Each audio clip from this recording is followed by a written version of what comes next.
नमस्कार दोस्तों, एग्जाम कौशल YouTube channel पर आपका बहुत बहुत स्वागत है। हमारी ये जो लेक्चर सीरीज चल रही है जो है कि है जनरल साइंस यानी सामान्य विज्ञान, जिसकी आज 15th क्लास है। इस क्लास के अंदर आज के इस क्लास में हम पढ़ेंगे प्रकाश संश्लेषण यानी फोटोसिंथेसिस के बारे में। प्रकाश संश्लेषण क्या होता है, किस तरीके से क्रियाविधि होती है, किस तरीके से एग्जाम्स में क्वेश्चंस होते हैं, आज सभी कुछ इन विषयों पर आज के इस लेक्चर में हम विशेषतः चर्चा करेंगे। हम देखेंगे कि किस तरह से प्रकाश के फलस्वरूप क्या होता है, कि पत्तियों के अंदर क्या प्रक्रियाएं होती है, कि यहाँ पर प्रकाश संश्लेषण होता है और इस प्रकाश संश्लेषण के लिए कौन से विशिष्ट कोशिकाओं के अंदर कौन से विशिष्ट ऑर्गेनेल्स होते हैं, ठीक है, जैसे थैलेकॉइड्स क्या होता है, स्ट्रोमा क्या होता है, इन सारी चीजों के बारे में हम देखेंगे। साथ ही साथ में स्टोमेटा की थोड़ी सी कार्यविधि को भी देखेंगे। चलिए तो बिना कोई समय गवाए हम आरंभ करते हैं आज की क्लास।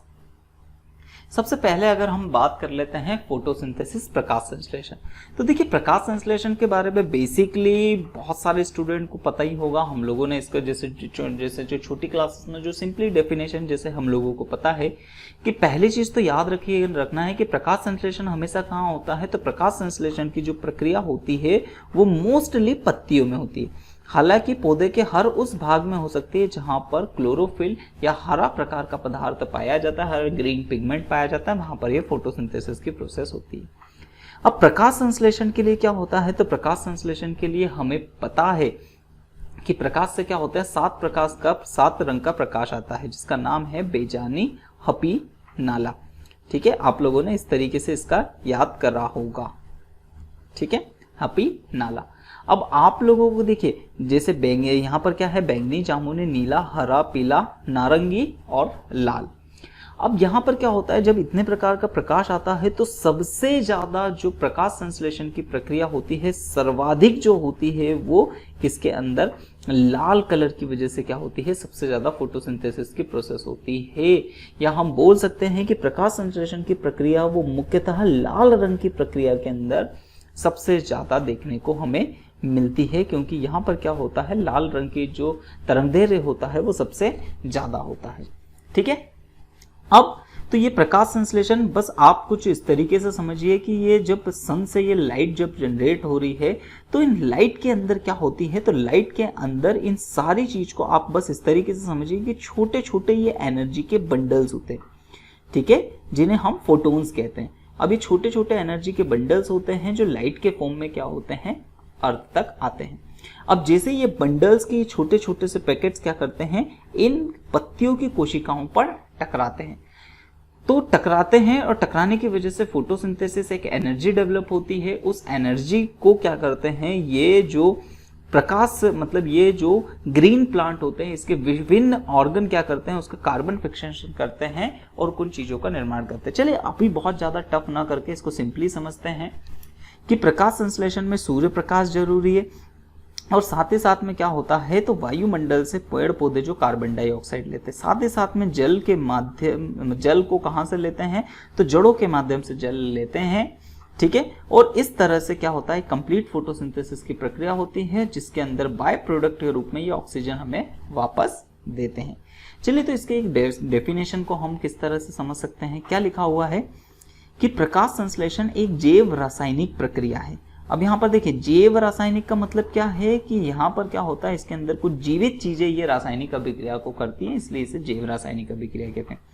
जिसमें हरे पौधे सूर्य प्रकाश की ऊर्जा का उपयोग करते हैं। मतलब ये सूर्य प्रकाश आता है तो सूर्य प्रकाश के अंदर क्या है, होती है बेसिकली इस ऊर्जा का उपयोग करते हैं क्लोरोफिल की उपस्थिति में। अब क्लोरोफिल क्या होता है, तो ग्रीन पिगमेंट होता है जो कि कोशिका के अंदर पाया जाता है, पादप कोशिका के अंदर पाया जाता है। आगे और डिटेलिंग में हम इसे देखेंगे। ठीक है, उपस्थिति में जल एवं कार्बन डाइऑक्साइड से क्रिया करके रासायनिक ऊर्जा बनाते हैं। और रासायनिक ऊर्जा किस रूप में बनाते हैं, कार्बोहाइड्रेट के रूप में क्या करते हैं, एनर्जी बनाते हैं, या स्टार्च भी यहाँ पर हम लोग लिख सकते हैं कि स्टार्च के रूप में एनर्जी का निर्माण करते हैं। अब इस संपूर्ण प्रक्रिया में पानी और ऑक्सीजन मुक्त होता है, किसके द्वारा, पत्तियों के द्वारा। तो यह है प्रकाश संश्लेषण का एक बेसिक फिनोमिना, बेसिक चीजें आप लोगों को समझ में आई होगी।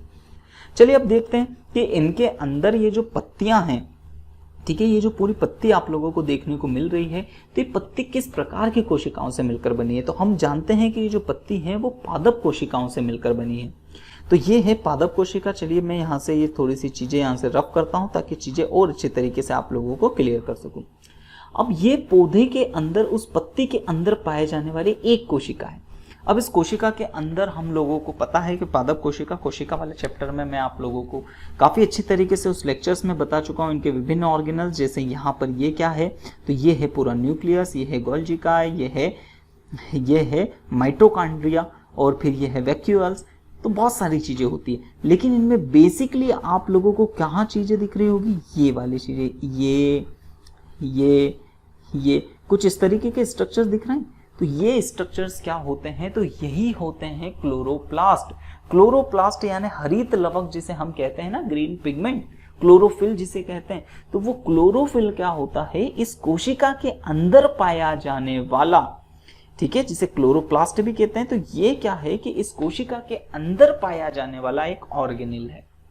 ठीक है, अब चीजें समझ पा रहे हो कि पत्तियों के अंदर वैसे ही कोशिका बहुत छोटी, और कोशिका के अंदर भी ये बहुत छोटा छोटा सा एक ऑर्गेनिल होता है जिसे क्लोरोफिल कहते हैं। ये सिर्फ पादप कोशिकाओं में ही पाया जाता है, और यहीं पर बेसिकली फोटोसिंथेसिस की प्रोसेस होती है।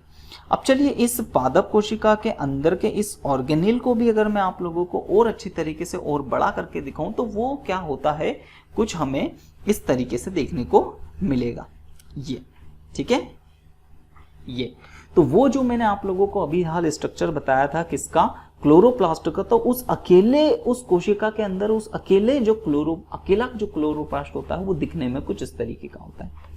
अब इनकी क्रियाविधि को समझिएगा। ये जो क्लोरोप्लास्ट होता है ना, ये होता है डबल लेयर या डबल मेम्ब्रेन बोल सकते हैं। डबल मेम्ब्रेन का मतलब दो प्रकार के झिल्लियों के अंदर। आप लोगों ने अक्सर देखा होगा विटामिन ई के कैप्सूल्स, ठीक है, आजकल वो बहुत चल रहा है यूट्यूब पे कि उसको लगाइए बाल बड़े हो जाते हैं, तो वो विटामिन ई के कैप्सूल, या अगर नहीं जानते हो तो भाप के जो कैप्सूल होते हैं जिसके अंदर पिगमेंट भरा होता है, कुछ इसी तरीके से दिखते हैं ये। लेकिन मेन चीज क्या होता है कि उनके ऊपर जो लेयर होती है वो डबल लेयर होती है, एक आउटर मेम्ब्रेन और एक इनर मेम्ब्रेन। अब उसके अंदर क्या होता है, उसके अंदर कुछ इस तरीके की एक डिस्क जैसी संरचना होती है। ये आप लोगों को देखिए, ये एक इस संरचना को हम ऐसे डिस्क जैसी, ये एक संरचना है। अब इस एक संरचना को क्या कहा जाता है, थैलेकॉइड कहा जाता है। ये बड़े अच्छी तरीके से याद रखना है, इस संरचना को थैलेकॉइड कहा जाता है। और इसी थैलेकॉइड के ऊपर ही क्लोरोफिल पिगमेंट या हरित लवक पाया जाता है, और यहीं पर फोटोसिंथेसिस की प्रोसेस होती है। अब देखिए, ये ऐसा एक ही ये थैलेकॉइड डिस्क, मतलब थैलेकॉइड डिस्क होता है, वो एक ही नहीं आती है, वो इस तरीके से क्या होता है, एक दूसरे के ऊपर अरेंज्ड रहती है, ये इस तरीके से। ठीक है, तो देखिए ये आप लोगों ने ये डब्बे जैसे स्ट्रक्चर्स, ये एक दूसरे के ऊपर थैलेकॉइड एक के ऊपर एक पड़ा रहता है। तो इस तरीके से कुछ ऊंचाई की कुछ एक मोटी सी परत जैसा निर्माण कर लेते हैं। तो इसे मिक्सअप करके, ठीक है, तो इसे ही क्या कहा जाता है, तो इसे मिक्सअप करके क्या कहा जाता है, तो इसे ग्रेना कहा जाता है। ये भी बात आप लोगों को याद रखना है कि थैलेकॉइड से मिलाकर जो चीजें बनती है उसे ग्रेना कहा जाता है। मतलब थैलेकॉइड जो होता है, थैलेकॉइड डिस्क होती है, वो एक के ऊपर एक जमी होती है। ठीक है, अब फिर इस पूरे कैप्सूल के अंदर क्या होता है, एक लिक्विड सब्सटेंस, एक पानी जैसा पदार्थ इसके अंदर सभी दूर क्या होता है, बहते रहता है। ठीक है, बिल्कुल जैसे कि हमारे अंदर होता है कि खून बहता है, उसी तरीके से। तो उस लिक्विड वाले मटेरियल को क्या कहा जाता है, तो उसे स्ट्रोमा कहा जाता है। तो देखिए ये चीज आप लोगों को क्लोरोप्लास्ट के बारे में ये चीजें थोड़ी सी यार समझ में आना चाहिए। ठीक है, क्योंकि देखिए बहुत ज्यादा टफ नहीं है, बस सिंपली क्या है कि एक्चुअली क्या होता है, जब बच्चे साइंस पढ़ते हैं तो उन्हें सिर्फ इन नामों को लेकर प्रॉब्लम होती है, वरना उन्हें अगर वो ध्यान से पढ़ते हैं तो बहुत मजा आता है। क्लास बहुत अच्छी तरीके से अटेम्प्ट करते हैं बच्चे, बहुत अच्छी तरीके से। सिर्फ और सिर्फ ये नाम, तो नाम तो क्या है कि देखिए ये कुछ नहीं कर सकते, इसका आपको हमें प्रैक्टिस करना पड़ेगी। आप जैसे जैसे प्रैक्टिस करते जाओगे चीजें आप लोगों को याद होती जाएगी। ठीक है, तो आई होप सारी चीजें समझ में आई होगी। चलिए एक और बार देखें, तो ये वाला जो क्या होता है, ये पूरा हमने जो पढ़ा है क्लोरोप्लास्ट, ये क्लोरोप्लास्ट पाया जाता है इस कोशिका झिल्ली में। ये वाला वो है ऑर्गेनेल जिसे छोटा कर दिया गया है, और ये पूरी जो कोशिका होती है वो एक पत्ती के अंदर पाई जाती है। ठीक है, आई होप सारी चीजें काफी अच्छी तरीके से समझ में आई होगी। चलिए अगली साइड की तरफ चलते हैं। अच्छा, साथ ही साथ में देखिए इसके अंदर जो फोटोसिंथेसिस की प्रोसेस होती है, उस फोटोसिंथेसिस की प्रोसेस में जो कंप्लीट रिएक्शंस होती है वो कंप्लीट रिएक्शन आप लोगों को और याद कर लेना है, ठीक है।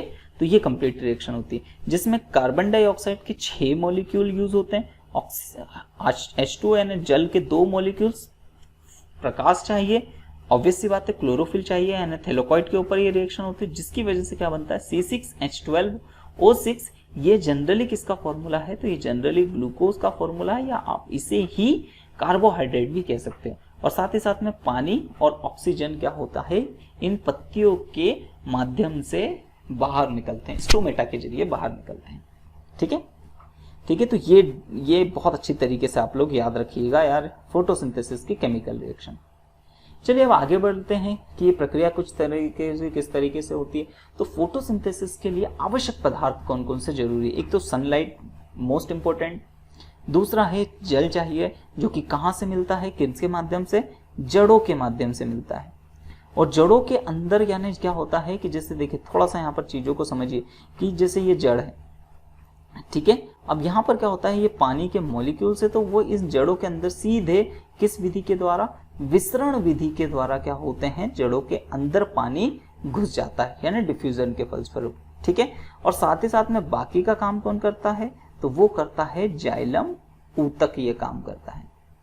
तो जाइलम ऊतक क्या काम करता है, इस पौधों के जड़ों में जो पानी है उसे पत्तियों तक पहुंचाने का काम करता है। तो इस तरीके से पत्तियों तक जल पहुंचता है। फिर हरित लवक, इसके बारे में अभी हाल मैंने आप लोगों को बताया है कि कहाँ पाया जाता है, तो प्लांट कोशिका के अंदर क्लोरोप्लास्ट और थैलेकॉइड के ऊपर हरित लवक क्लोरोफिल पाया जाता है, ठीक है। फिर उसके बाद मोस्ट इंपोर्टेंट एक और चीज चाहिए, वो है कार्बन डाइऑक्साइड। ये कार्बन डाइऑक्साइड पत्तियों के अंदर सीधे वायुमंडल से प्रवेश करती है स्टोमेटा के जरिए, ओके। चलिए प्रकाश संश्लेषण संबंधी कुछ महत्वपूर्ण तथ्यों को देखते हैं कि पत्तियों को पौधों का रसोई घर भी कहते हैं, ठीक है, क्योंकि यहीं पर खाना बनने की प्रकाश संश्लेषण की प्रक्रिया होती है। स्थलीय पौधे वायुमंडल में कार्बन डाइऑक्साइड लेते हैं, जबकि जलीय पौधे जल में घुली कार्बन डाइऑक्साइड का उपयोग करते हैं। मतलब जो स्थलीय पौधे का मतलब क्या होता है कि जो जमीन पर लगे हुए पौधे वो वायुमंडल में उपस्थित कार्बन डाइऑक्साइड का उपयोग करेंगे, और जो जलीय पौधे होते हैं वो जल में घुली हुई कार्बन डाइऑक्साइड का उपयोग करेंगे। दोनों को ही चाहिए कार्बन डाइऑक्साइड, बस किसी भी माध्यम से उन्हें प्राप्त हो। अब अगला देखते हैं कि पत्तियों की कोशिकाओं में जल जो होता है, सिरा में परासरण। अब अगर आप लोगों को ये सिरा शब्द याद रहता है तो बहुत अच्छी बात है, नहीं समझ में आता है या अगर आपको वहां पर एग्जाम में कुछ कंफ्यूजन हो तो आप इसे जड़ भी कर सकते हो कि जड़ों से परासरण द्वारा तथा कार्बन डाइऑक्साइड जो वायुमंडल से विसरण की विधि के द्वारा। अच्छा, वहां पर मैंने लास्ट चीज में थोड़ा सा मिस्टेक बता दी थी, जल्दी में या मुझसे कंफ्यूजन हो गया। विसरण मैंने पिछले स्लाइड्स में लिख दिया था, वहां पर आप उसे परासरण कहिएगा, ठीक है। और वायुमंडल से जो कार्बन डाइऑक्साइड पत्तियों के अंदर प्रवेश करती है उस विधि को विसरण विधि कहा जाता है, विसरण विधि के द्वारा। अब अगला पॉइंट, फोर्थ पॉइंट देखते हैं कि प्रकाश संश्लेषण के लिए आवश्यक जल जो होता है पौधों के, ठीक है, कहां से पहुंचता है, तो ये पहुंचता है पौधों द्वारा जड़ों से अवशोषित किया जाता है। यह प्रकाश संश्लेषण के दौरान निकलने वाली ऑक्सीजन गैस इसी जल में विघटन से प्राप्त होती है। देखिए थोड़ा सा आगे चीज जाके इस पॉइंट को और अच्छी तरीके से क्लियर हो जाएगा। थोड़ा सा मैं डायग्राम वाइज आपको लोगों को समझाऊंगा तो सारी चीजें अच्छी तरीके से क्लियर हो जाएगी। अगला पॉइंट देखते हैं कि क्लोरोफिल पत्तियों में हरे रंग का वर्णक होता है। इनके 4 घटक होते हैं, chlorophyll A, chlorophyll B, carotene तथा जिंतोफिल। देखिए इनके नाम याद हो जाए तो बहुत अच्छी बात है, बस नाम ही याद रखना है। इनके एक एक की कार्यविधि पढ़ने से हमें कोई मतलब नहीं है, हमारे सिलेबस में इतना ज्यादा डिटेलिंग में हमें पढ़ने की जरूरत नहीं है। अब क्लोरोफिल ए और क्लोरोफिल के सामान देख लेते हैं हम लोग कि क्लोरोफिल ए और क्लोरोफिल बी हरे रंग का होता है, ऊर्जा स्थानांतरण करता है और यह प्रकाश संश्लेषण का केंद्र भी होता है, ठीक है। जबकि कैरोटीन और जिंतोफिल पौधों को अन्य रंग प्रदान करते हैं, हरे के अलावा अन्य रंग प्रदान करते हैं, ठीक है, जैसे सफेद कलर का फूल सॉरी फलों की चीजें, ये सारी चीजें, ठीक है। चलिए एक और चीज हम देख लेते हैं, अगला फैक्ट हम क्या पढ़ लेते हैं, ठीक है।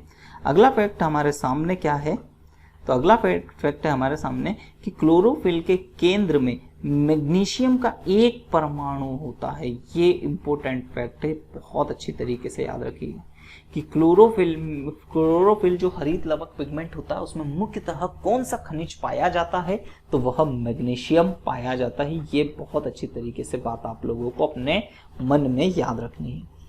अब क्लोरोफिल बैंगनी, नीले और लाल रंग को ग्रहण करता है, अच्छी तरीके से याद रखिएगा, ठीक है। अब प्रकाश संश्लेषण की जो दर होती है वो लाल प्रकाश में सर्वाधिक तथा बैंगनी प्रकाश में सबसे कम होती है। प्रकाश संश्लेषण की क्रिया एक उपचयन यानी ऑक्सीडेशन, अपचयन यानी रिडक्शन, यानी ऑक्सीडेशन और रिडक्शन दोनों ही होता है। अब प्रकाश संश्लेषण की चलिए अभिक्रिया को देख लेते हैं। तो प्रकाश संश्लेषण की जो अभिक्रिया होती है वो संपूर्ण अभिक्रिया 2 चरणों में कंप्लीट होती है। मतलब इस अभिक्रिया के एक चरण को कहा जाता है प्रकाश रासायनिक अभिक्रिया और दूसरी होती है प्रकाश विहीन अभिक्रिया। मतलब प्रकाश संश्लेषण का वह पद जो प्रकाश की उपस्थिति में होता है उसे प्रकाश रासायनिक अभिक्रिया कहते हैं, और जो प्रकाश की अनुपस्थिति में होता है उसे प्रकाश विहीन रासायनिक अभिक्रिया कहते हैं। चलिए, तो अब यहाँ पर ये सारी चीजें देखिएगा। तो ये वाली मैं आप लोगों को जो पहली स्टेप आप लोगों को बताया था ना, प्रकाश अभिक्रिया, तो ये हम किसके बारे में पढ़ रहे हैं? वही प्रकाश रासायनिक अभिक्रिया के बारे में पढ़ रहे हैं, ठीक है। प्रकाश रासायनिक अभिक्रिया के बारे में हम लोग पढ़ रहे हैं। अब देखिए ये पूरा जो डायग्राम है वो किसका है? क्लोरोप्लास्ट का। देखिए लाइट क्या होती है? ये होती है सनलाइट जो आती है वो इसमें से आती है, और मैक्सिमम हम मोस्टली कौन सी लाइट को ऑब्जर्व करते हैं? रेड कलर को। अब ये थैलेकॉइड डिस्क के ऊपर आती है। अब देखिए यहाँ पर बहुत अच्छी तरीके से आप लोगों को समझना है कि इस थैलेकॉइड डिस्क के ही ऊपर जैसे ही ये लाइट गिरती है तो आप बस इस तरीके से समझिए ये ड्रम जैसा है, और जैसे ही ये इसके ऊपर लाइट बहुत तेजी से आकर गिरती है तो यहाँ से क्या होता है? इलेक्ट्रॉन निकलने लग जाते हैं। तो इसमें इलेक्ट्रॉन निकलते हैं, और ये इलेक्ट्रॉन क्या करते हैं? तो ये इलेक्ट्रॉन जाते हैं पानी के पास, और पानी का फॉर्मूला होता है H2O, और इन्हें ये अलग अलग कर देते हैं। और जैसे ही इन्हें अलग अलग करते हैं तो जिसकी वजह से क्या होता है? H+ यानी हाइड्रोजन के 2 आयंस यहाँ पर बनते हैं, और साथ ही साथ में क्या होता है? जिसकी वजह से ये ऑक्सीजन गैस यहाँ से रिमूव हो जाती है। और जो पॉइंट मैंने आप लोगों को बताया था वो यही पॉइंट है। इसी डायग्राम वाइज में आप लोगों को चीजें समझाना चाहता था।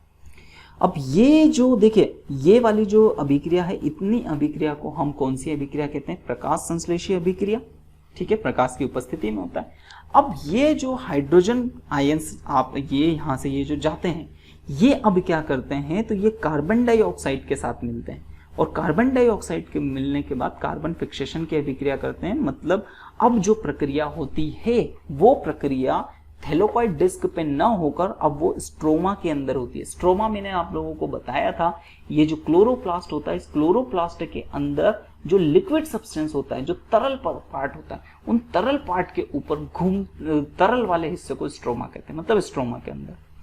अब इसी स्ट्रोमा में वायुमंडल से आई हुई कार्बन डाइऑक्साइड का उपयोग होता है, ठीक है, और यहीं पर ATP के मॉलिक्यूल्स बनते हैं, एनर्जी के मॉलिक्यूल्स यहीं पर बनते हैं, और साथ ही साथ में कार्बन फिक्सेशन के फलस्वरूप C6H12O6 के मॉलिक्यूल का निर्माण होता है, ठीक है। अब इस प्रकाश विहीन अभिक्रिया को ही केल्विन नामक साइंटिस्ट ने खोजा था, इसलिए इसे केल्विन साइकिल भी कहते हैं। आई होप चीजें अच्छी तरीके से समझ में आई होगी, ठीक है। तो चलिए प्रकाश रासायनिक अभिक्रिया को थोड़ा सा और हम लिखा हुआ थोड़ा सा समझ लेते हैं कि यह क्रिया क्लोरोफिल के ग्रेना भाग में होती है। ग्रेना में भी कौन से? मैंने आप लोगों को बताया था कि जो थैलेकॉइड डिस्क होती है वो एक दूसरे के ऊपर जमी रहती है, इस पूरे हिस्से को ग्रेना कहते हैं। तो चाहे आप थैलेकॉइड लिख दो चाहे ग्रेना लिख दो, बात एक ही है। इसे हिल क्रिया या हिल रिएक्शन भी कहते हैं। इस प्रकार में जल अपघटन होकर हाइड्रोजन आयंस, अब हाइड्रोजन आयंस देखिए समझने की कोशिश कीजिए, ये पानी का मॉलिक्यूल है, इसके ऊपर लाइट एनर्जी जैसी टकराती है तो जिसकी वजह से क्या होता है? हाइड्रोजन के मॉलिक्यूल्स बनते हैं, और साथ ही साथ में ऑक्सीजन गैस रिमूव हो जाती है, बाहर निकल जाती है, ठीक है, ठीक है। अब इसकी मदद से, इस ऊर्जा की मदद से अंत में ATP NADP निकलता है, जो रासायनिक प्रतिक्रिया संचालित करने में मदद करता है। चलिए आगे पढ़ते हैं। अब प्रकाश विहीन अभिक्रिया, तो प्रकाश विहीन या प्रकाश संश्लेषी इस अभिक्रिया की खोज बेंसन केल्विन ने की थी। ये बहुत अच्छी तरीके से याद रखना है आप लोगों को कि प्रकाश विहीन रासायनिक अभिक्रिया की खोज बेंसन केल्विन ने की थी। इसे C3 अभिक्रिया के नाम से भी जाना जाता है। इस अभिक्रिया में ये अभिक्रिया जो होती है वो क्लोरोफिल के स्ट्रोमा मैंने बताया था, क्लोरोफिल के अंदर जो क्लोरोप्लास्ट होता है, ठीक है, उसके अंदर जो तरल वाला हिस्सा होता है, पिगमेंट वाला हिस्सा होता है, उसके अंदर ये चीजें होती है, ठीक है, जिसे प्रकाश की आवश्यकता नहीं होती। इस क्रिया में कार्बन डाइऑक्साइड का अपचयन होकर शर्करा स्टार्च बनता है। आई होप चीजें समझ में आ रही होगी। अब पौधों में वाष्पोत्सर्जन, इसका मतलब क्या होता है कि जब पौधे क्या होते हैं कि यहाँ से ये है स्टोमेटा, पत्ती है, पत्ती के अंदर ये है स्टोमेटा। अब जैसे ही ये स्टोमेटा खुलता है तो यहाँ पर क्या होता है, कार्बन डाइऑक्साइड गैस इसके अंदर प्रवेश करती है, जबकि यहीं से कौन सी गैस, ऑक्सीजन गैस यहाँ से बाहर निकलती है। लेकिन साथ ही साथ इसमें के अंदर पानी भी निकलता है भाप के रूप में। इस पानी की निकलने की इस प्रक्रिया को ही पौधों का वाष्पोत्सर्जन कहा जाता है। चलिए देखते हैं क्या लिखा हुआ है। क्या है कि पत्तियों की बाहरी सतह पर अनेक रंध्र होते हैं जिन्हें स्टोमेटा कहा जाता है। इन्हीं के रास्ते से पत्तियों में कार्बन डाइऑक्साइड अंदर आती है। रंध्र खुलने एवं बंद होने पर वाष्पोत्सर्जन की क्रिया संपन्न होती है, जिससे पौधों में उपस्थित जल वाष्प बनकर उड़ जाता है। इस क्रिया को पौधों की एक आवश्यक बुराई भी कहा जा सकता है। अब देखिए, आवश्यक बुराई क्यों कहा जा सकता है कि बड़ी मुश्किल से उनकी जड़ों ने पानी को खोजा और खोजने के बाद पत्तियों तक पहुंचाया जाइलम ने, और फिर पत्तियों से क्या होता है, बहुत सारा पानी क्या होता है, भाप के रूप में बाहर निकाल देते हैं। तो ये पौधों के मतलब हम बोल सकते हैं पौधे बहुत सारा पानी वेस्ट कर रहे हैं उनके हिसाब से, ठीक है, मतलब उनके शरीर के, मतलब उनके पूरी संरचना के हिसाब से, इसलिए इसे पौधों के अंदर की एक बुराई के नाम से बुराई भी कह सकते हैं, ठीक है, क्योंकि जड़ के द्वारा अवशोषित पानी पत्तियां वाष्पित कर देती है, ये एक बुराई है। चलिए, वाष्पोत्सर्जन के कुछ महत्व भी है, कुछ फायदे भी हैं, ठीक है। तो खनिजों को जड़ पत्तियों तक पहुंचने में मदद मिलती है इसी की वजह से, ठीक है। साथ ही साथ में पौधों का तापमान एवं ऊष्मा संतुलन बनाए रखने में इसकी हेल्प मिलती है। जल के अवशोषण में सहायता करता है और वायुमंडल को पूर्ण बनाकर जल चक्र पूर्ण करता है, ठीक है। ये एक नहीं, नम बनाकर, यहाँ पर क्या होगा, यहाँ पर नम है, तो वायुमंडल को नम बनाकर जल चक्र को पूरा करता है। अब वाष्पोत्सर्जन को प्रभाव भैया, कब वाष्पोत्सर्जन ज्यादा होगा, कब कम होगा, तो प्रकाश की तीव्रता बढ़ेगी तो वाष्पोत्सर्जन की दर कम हो जाएगी, ऑब्वियस सी बात है, ज्यादा पानी पत्तियों के अंदर खर्च होगा। तापमान की तीव्रता बढ़ने पर, ठीक है, मतलब बहुत ज्यादा टेम्परेचर अगर बढ़ेगा तो भी वाष्पोत्सर्जन की दर बढ़ जाएगी। अब हवा तेज चलने पर वाष्पोत्सर्जन की तेज बढ़ जाएगी क्योंकि बहुत सारा पानी लीक होते रहेगा पत्तियों के माध्यम से।